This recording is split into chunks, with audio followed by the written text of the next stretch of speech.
Hello बच्चों।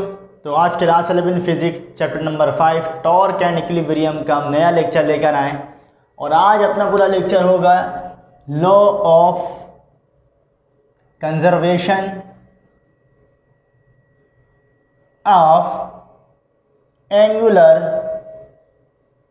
Momentum.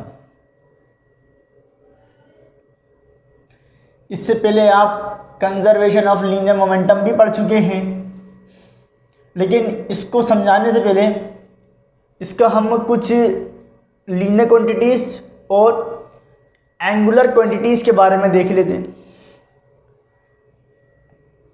Linear में अगर मैं बात करूं, डिस्प्लेसमेंट एस, एंगुलर में थीटा, यहाँ वेलोसिटी वी, यहाँ ओमेगा, यहाँ एक्सेलरेशन ए, यहाँ पर अल्फा।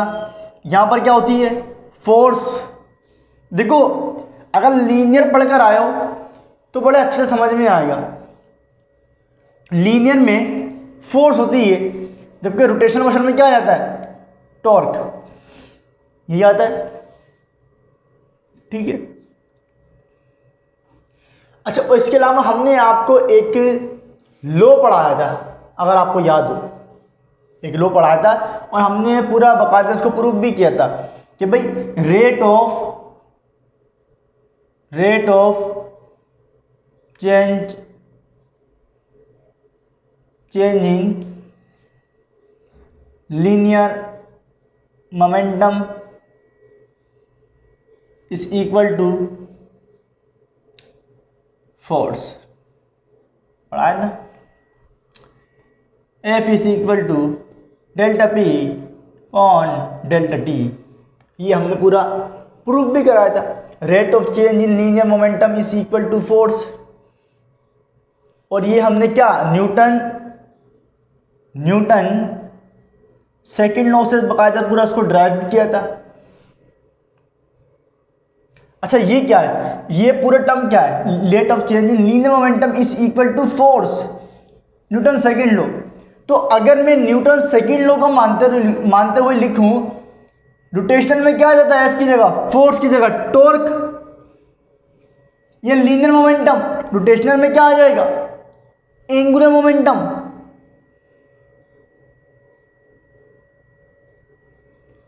समझ में आई बात? लीनियर में rate of change of linear momentum is equal to force.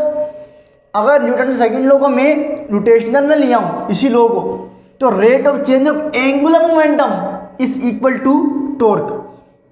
Linear में फोर्स होता है और रोटेशनल में टॉर्क। न्यूटन सेकंड लॉ बिल्कुल यही है, ये बिल्कुल यही है। वहां लीनियर की कहानी, यहां पर रोटेशनल की। समझ में आई? अब ये लॉ क्या कह रहा है?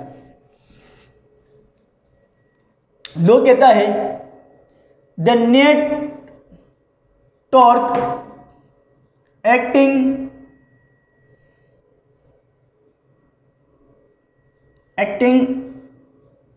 on a system is zero. Angular momentum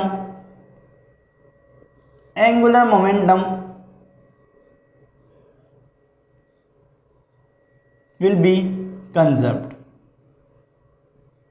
हाँ, यही है भाई, यही। The net torque acting on a system is zero. अगर किसी भी सिस्टम पर लगने वाला सारा का सारा नेट टॉर्क क्या है? जीरो है, तो जो उसका एंगुलर मोमेंटम है वो कंजर्व रहेगा। यानी कि जनाब, कोई भी चेंज एंगुलर मोमेंटम में नहीं आएगा। जिस तरीके से वहां आप पढ़ चुके हो कि भाई अगर सिस्टम पर लगने वाला सारा का सारा फोर्स, सारी की सारी जो फोर्स है वो अगर जीरो हो जाए तो लीनियर मोमेंटम में जो चेंज आता है वो जीरो। इसी तरीके से अगर सिस्टम पे लगने वाला सारा का सारा टॉर्क क्या हो जाए? बोलो भाई, जीरो, तो change in angular momentum is zero. या ये कहते हैं कि कंजर्व्ड रहेगा, कंजर्व्ड, चेंज नहीं होगा। ठीक? देखो कैसे, tau is equal to change in angular momentum upon change in time. अब मान लो अगर टॉर्क क्या है, ये कैसा टॉर्क कौन सा है? ये है एक्सटर्नल, यहां लिख दूं एक्सटर्नल। अब मान लो टॉर्क अगर जीरो है, जीरो, तो ये क्या हो गया, del L equal to zero. ये क्या रहेगा, कंजर्व्ड रहेगा, कोई भी चेंज नहीं आएगा। अच्छा एक बात बताओ,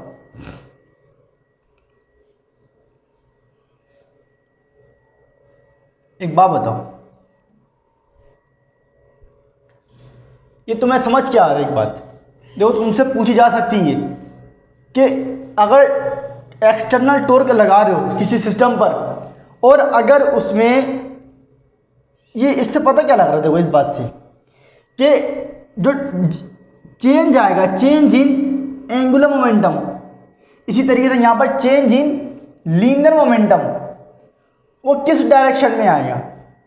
अगर मैं इस बात को, इस कहानी को तुम समझो इसको, कि चेंज इन लीनियर मोमेंटम या चेंज इन एंगुलर मोमेंटम, यहां बात करूं तो जो चेंज आएगा वो किस डायरेक्शन में आएगा, in the direction of force.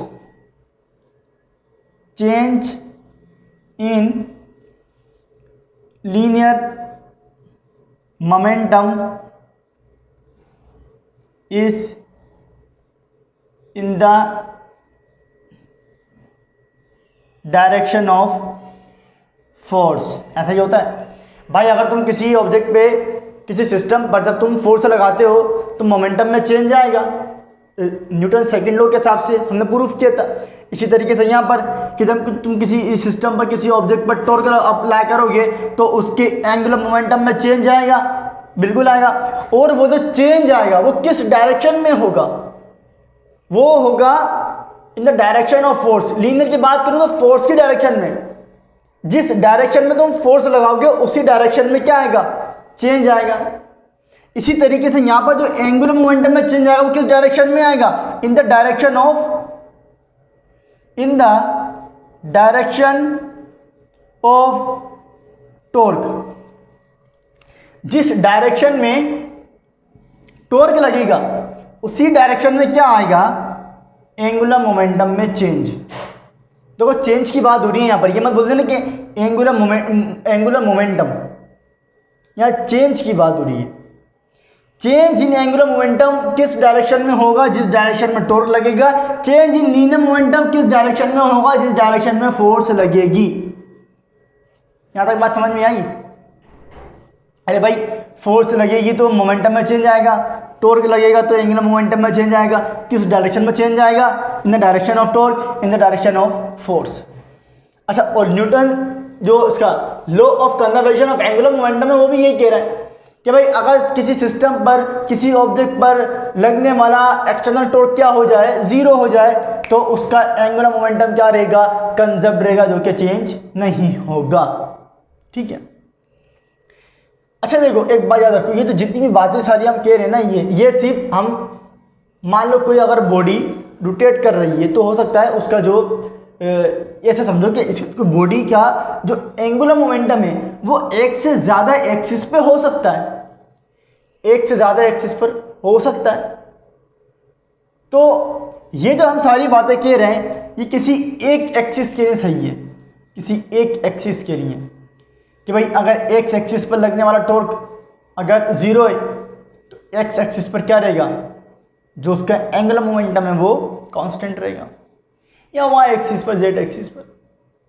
ये जरूरी नहीं है कि अगर एक्स एक्सिस पर लगने वाला टॉर्क, एक्सटर्नल टॉर्क जीरो है तो वाई एक्सिस पर भी उसका एंगुलर मोमेंटम चेंज ना हो, ये जरूरी नहीं है, हो सकता है चेंज हो जाए। तो यहां सिर्फ एक एक्सिस की बात करेंगे। हो सकता है अगर किसी बॉडी, कोई बॉडी का एंगुलर मोमेंटम एक से ज्यादा एक्सिस में, एक में भी, वाई में भी है, तो ये सारी बातें किस लिए सही है, सिर्फ एक एक्सिस में, सिर्फ एक ही एक्सिस के लिए। ठीक है। The net torque acting on a system is zero, angular momentum will be conserve, जो कि चेंज नहीं होगा। Tau is equal to delta L, ये क्या है, न्यूटन सेकेंड लॉ का मानते हुए लिखा है, न्यूटन सेकेंड लॉ। और ये रिलेशन अपन ने जब मोशन इन वन डायमेंशन पढ़ रहे थे ये हमने प्रूफ भी किया था कि rate of change in linear momentum is equal to torque, sorry, rate of change in linear momentum is equal to force, और ये rate of change in angular momentum is equal to torque. Linear में force होता है और rotational में torque होता है। यहाँ लीनियर मोमेंटम, यहाँ पर एंगुलर मोमेंटम। फोर्स लगेगी तो चेंज आएगा। चेंज किस डायरेक्शन में आएगा? In the direction of applied force. किस डायरेक्शन में चेंज आएगा? टॉर्क लगता है तो भाई क्या निकलेगा, क्या बनेगा? चेंज आएगा एंगुलर मोमेंटम। किस डायरेक्शन में आएगा? In the direction of torque. जिस डायरेक्शन में टॉर्क अप्लाई होगा उसी डायरेक्शन में क्या आएगा? टॉर्क आएगा। मतलब कहने का ये है कि initial angular momentum is equal to final angular momentum, या जैसे कह लो कि L1 is equal to L2। यही बात कह रहे हैं law of conservation of angular momentum कि भाई किसी भी सिस्टम पर लगने वाला एक्सटर्नल टॉर्क अगर जीरो है तो एंगुलर मोमेंटम कंजर्व रहेगा, जो कि चेंज नहीं होगा। Li is equal to Lf, initial angular momentum is equal to final angular momentum, या L1 is equal to I1। ठीक है, इसको ऐसे भी लिखते हैं ना।